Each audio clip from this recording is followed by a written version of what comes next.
আমরা যারা খাদ্যরসিক মানুষ তাদের কাছে খাবারের কোয়ালিটি, টেস্ট আর পোর্শন যদি খুব ভালো হয় আর প্রাইস রেট যদি একটু হায়ারের দিকেও হয় তাহলেও সেটা আমাদের কাছে টোটালি ওর্থ ইট। এর ঠিক অপোজিট এক্সপিরিয়েন্সটা আমরা করেছিলাম মন্দারমণি যাওয়ার পথে। আমরা ব্রেকফাস্টের জন্য শেরে বেঙ্গল রেস্টুরেন্টটাতে দাঁড়িয়েছিলাম।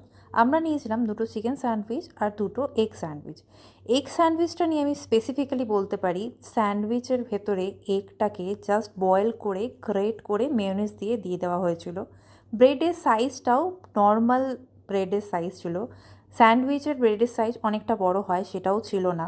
টেস্ট একদম বেসিক, এক্কেবারে বেসিক, মানে বাড়িতে আমরা এরকম ব্রেড স্যান্ডউইচ হামেশাই বানিয়ে খেতে পারি। আর 3টে চা নেওয়া হয়েছিল। এই টোটাল অ্যামাউন্ট হয়েছিল 945। যদি টেস্ট ভালো থাকতো আমি ডেফিনেটলি বলতাম যে highly recommended, totally worth it, কিন্তু একদমই সেটা নয়।